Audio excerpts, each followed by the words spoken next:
Shabbat Shalom and Moadim L'Simcha. Welcome to the Ethical Torah. I'm Rabbi Art Levine. We've eaten matzah during this Passover week because the Torah requires it and forbids chametz. Chametz is leavened bread.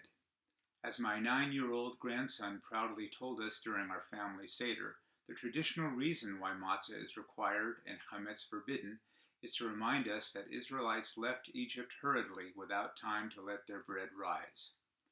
Beyond this straightforward explanation, can we learn any ethical lessons from the requirement to eat matzah and abstain from leavened bread? Indeed, yes. I would like to suggest 5 ethical themes. First, escape freedom from our hurtful past. Spring is the season of nature's rebirth with its hopeful opportunities for the future. A fermented, rotting, decayed grain of old wheat is an ancient symbol of death. Matzah, which has never undergone fermentation and unlike bread contains no yeast from the past, can remind us that we have the opportunity for a new beginning, in which we forgive others and ourselves, thereby bringing spiritual purity and liberation from past oppression. Matzah is about forgiveness. Second, respect and sensitivity for others. Eating matzah is a reaffirmation of our democratic roots, around the table and in the Jewish community. It's a reminder that no matter how rich, famous, or powerful we have become, we were all once equally slaves. During Pesach, we again eat the bread of affliction and remember that billions of other people still do so daily, if they have any kind of bread at all.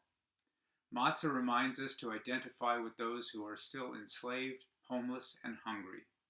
Matzah is about empathy. Third, humility. Our tradition associates chametz, the yeast in the dough, with our evil inclination, the yetzer hara.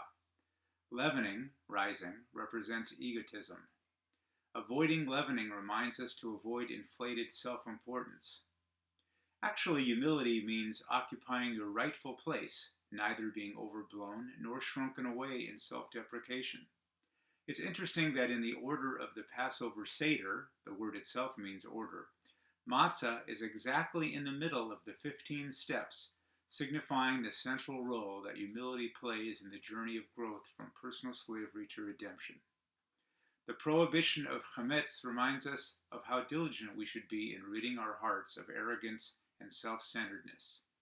Matzah is about humility. Fourth, the sanctity of our homes. The Torah prohibited chametz all year from inclusion in altar meal offerings. By eradicating all chametz from our homes during Passover, we're reminded that we should seek to turn our homes into mini altars of sanctity. Matzah is about holiness. And fifth, purifying our intentions. Note that matzah is made of wheat, rye, oats, barley, or spelt. If it can't become chametz, it can't become matzah. It's not the grain itself that is chametz, but grain moistened and allowed to ferment. What makes the grain permitted or forbidden is the purpose to which it is put, just like our intentions, our impulses, and resources. We consecrate or desecrate life by how we live. Matzah is about purity of our intentions and actions. Every year before Pesach, Rabbi Israel Salanter, born in Lithuania in 1809, and founder of the modern Musar, or Jewish Ethics movement, would inspect matzah bakeries to check that they were maintaining stringent kashrut. One owner was confident of his efficient matzah production, and so was shocked when Rabbi Salanter declared that the bakery was in violation of the halachic prohibition against blood in food. "Where is the blood?" he protested incredulously. Your sense of efficiency, together with the unacceptable demands placed upon your workers, shows that their blood is mixed into the food produced in this bakery, Rabbi Salanter answered. Even though there wasn't actual blood mixed into the matzah, Rabbi Salanter would not certify the kashrut of the matzah.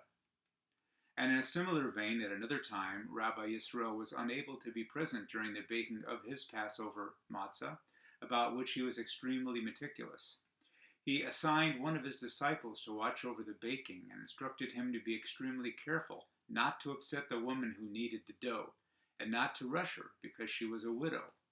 Upsetting her would be a violation of the prohibition against oppressing widows and orphans.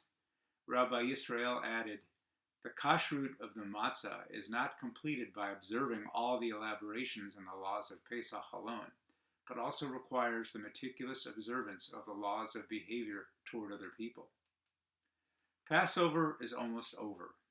Before we welcome chametz back into our lives, let's resolve to carry the ethical meanings of matzah, forgiveness, empathy, humility, holiness, and purity of intentions and actions with us the entire year. Shabbat Shalom, and thanks for watching.